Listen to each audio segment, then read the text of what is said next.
Bonjour, je me présente, je suis Marie-Claire Donnen, médecin du travail, chef du service santé-sécurité au travail de la MSA Rhône.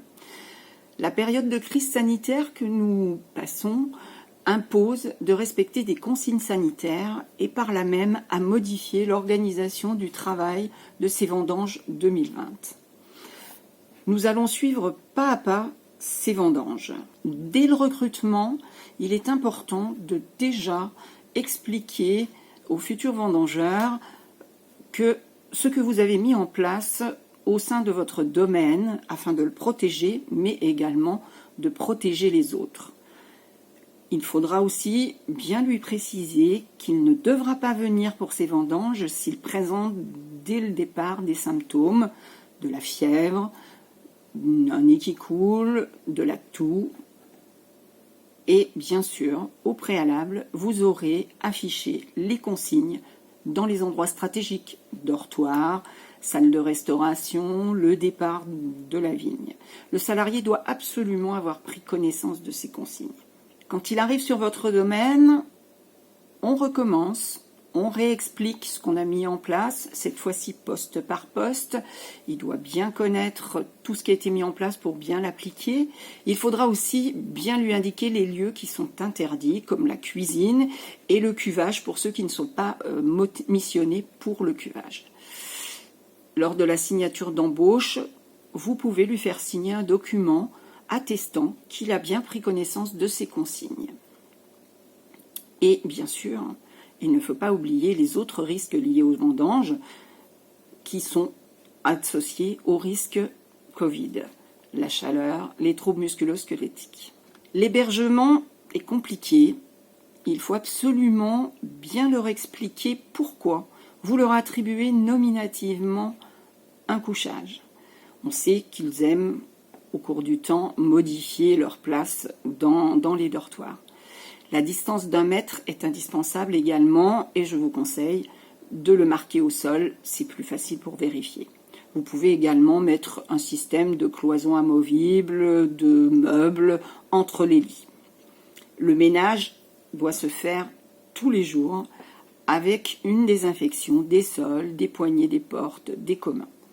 Et vous devez leur mettre à disposition dans les sanitaires, les douches, les éviers, des produits désinfectants pour qu'ils puissent nettoyer avant et après leur passage. Avec bien sûr toujours un affichage.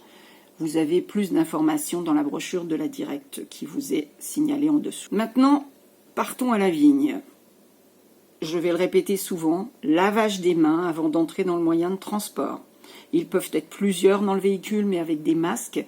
Il faut aérer le véhicule, éviter la clim, et dans la mesure du possible, il est bien qu'il garde toujours la même place, de même qu'il y ait toujours le même chauffeur. Il faudra désinfecter le véhicule à chaque demi-journée ou à chaque changement de chauffeur, tout ce qui a été touché dans le véhicule. À la vigne, chacun son seau, chacun son sécateur.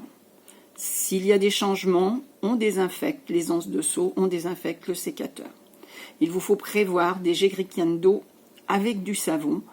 Pour le lavage des mains, le gel hydroalcoolique également utile, mais privilégiez le savon. Un vendangeur par rang, s'ils doivent être plusieurs par rang, il faut décaler, bien sûr, les départs. Éviter les attroupements, ça semble évident. Et lors du changement de vigne, pareil, désinfection des anses. Les pauses. Lavage des mains, on recommence avant le casse-croûte. On se relavera les mains après le casse-croûte. Verre individualisé, chacun a son verre. Une seule personne sert, ça permet qu'une seule personne touche les bouteilles. Une personne sert, ou bien chacun a sa fourchette. Et comme je disais, lavage des mains. Le repas, vous savez qu'il y a des réglementations sur la restauration. Limitation à 10 personnes par table, être en quinconce pour éviter les face-à-face. Espacer les tables d'1 mètre et bien sûr, si possible, proposer les repas à l'extérieur, suivant les conditions, chapiteaux, au vent, peuvent être utiles. Lavage des mains avant de venir manger et lavage des mains après, ce n'est pas écrit, mais lavage des mains après. C'est un service à l'assiette ou bien une seule personne sert tous les vendangeurs. Les vendangeurs doivent aussi désinfecter leur place à table et ou alors cela doit être fait par l'employeur. Les engins, le plus possible, éviter les changements d'affectation. Cela permet de limiter le nombre de désinfections, mais dans tous les cas, il vous faudra chaque soir désinfecter tout ce qui a été touché, comme pour les véhicules. Les questions qui sont le plus couramment posées à mes équipes. Que dois-je faire si un vendangeur arrive en toussant ou un autre symptôme? Là, 3 grands principes. Isolement, protection et recherche de signes de gravité. Isolement du reste de l'équipe, soit c'est avant de partir, dans une pièce réservée à cet effet, soit vous êtes à la vigne, dans un endroit isolé, mais si possible à l'ombre, dans de bonnes conditions.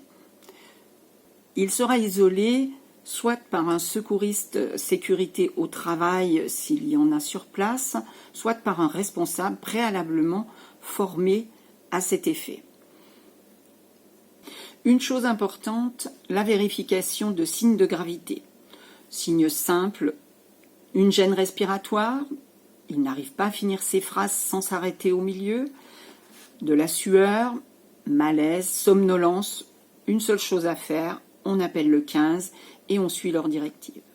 S'il n'y a pas ces signes de gravité, à ce moment-là, vous demandez au vendangeur d'appeler son médecin traitant ou s'il n'en a pas, un médecin proche de la vigne, avoir une liste préalable des médecins du secteur avec leur numéro de téléphone permet de gagner du temps dans ces moments toujours un peu stressants.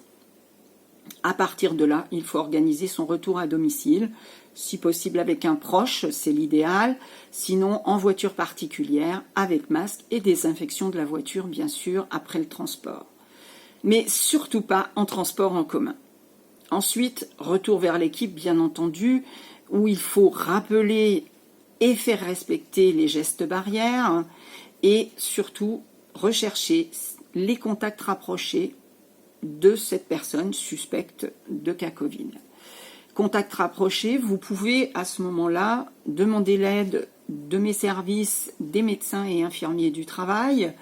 Contact rapproché, ce sont ceux qui partagent la même voiture et qui n'auraient pas mis de masque en plus, ceux qui partagent le même hébergement. Ces contacts-là ne doivent pas travailler non plus, doivent être extraits du travail jusqu'au résultat des tests.